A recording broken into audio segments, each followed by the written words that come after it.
The myth. When I stepped off the train in Chicago in 1893, I thought I was stepping into the future. I was half right. I found the future, but I didn't find the gleaming white city of the World's Fair. I found the industrialization of murder. My family assumed I had simply run off to the city to find my independence, and never looked back. It was a completely logical assumption. Thousands of young women were flocking to Chicago, unaccompanied, untraceable, and eager to disappear into the crowd.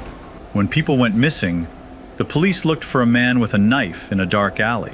They didn't realize the modern predator doesn't chase you down the street. He builds a street, invites you inside, and gives you a key. Dr. H.H. Holmes didn't just use a weapon, he lived inside one.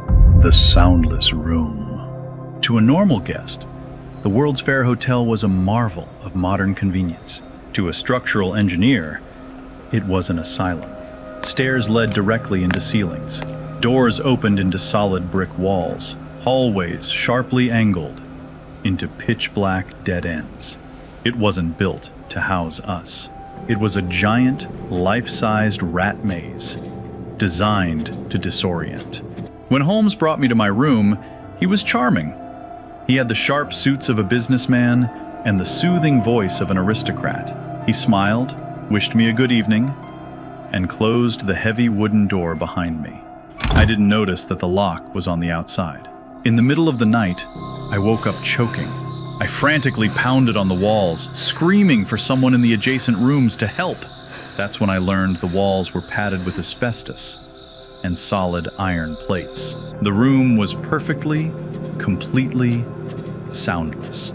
I clawed at the door frame, searching for a way out, like a player trapped in a sick escape room, but there was no puzzle to solve. There was just a hidden pipe in the baseboard, quietly hissing open, flooding the airtight room with lethal gas. He didn't even have to be there to watch me die. He just pushed a button from his office. The invent when the gas finally cleared, a lever was pulled. The floor beneath my bed suddenly dropped open. My body slid down a perfectly greased, pitch-black chute, plummeting 2 stories straight into the windowless basement. I landed with a heavy thud on a massive metal dissection table. This is where the magic of the World's Fair went to die. Holmes stripped the flesh from my bones in a corrosive acid vat. He didn't do it out of malice or hatred. He did it for commerce.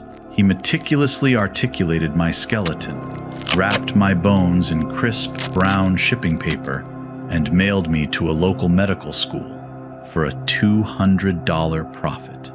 I checked into a hotel, and I checked out as freight. The machine. I thought the hotel was where he made his money. I was wrong. The hotel was only the part of the machine I could see. The rest of it lived on paper. Insurance policies, fake identities, forged signatures, bank documents. He didn't just lock us in physical rooms. He trapped us in a labyrinth of legal paperwork. He used people like curation, taking out massive life insurance policies before making us simply cease to exist. He had discovered that a person could be worth more dead than alive. The other victims. I wasn't the first person Holmes had turned into a transaction. Down in the dark of that basement, I was just another line item in his ledger. Julia Connor disappeared, then her young daughter, Pearl, then a wealthy heiress named Minnie Williams, then her sister, Nanny. Old photographs faded away. Names were coldly typed onto missing persons reports, disappearing into the darkness of the Chicago police archives. The names changed. The method didn't.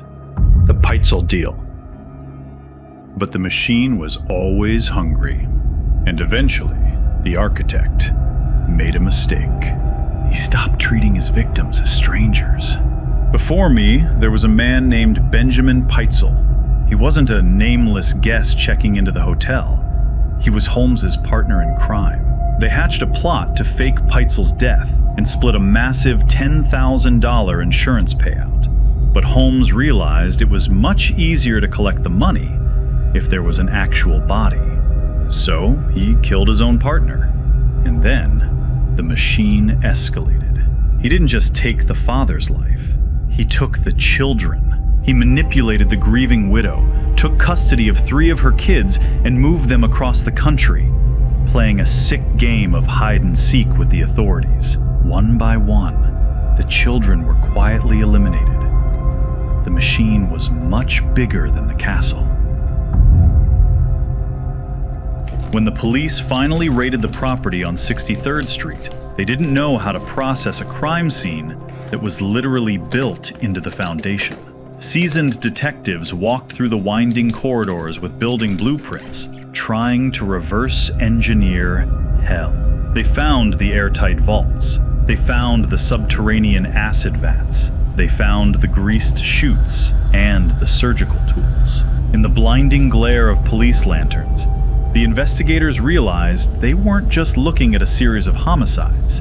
They were inspecting a slaughterhouse. When the press asked Holmes to explain himself, he smiled like a proud architect.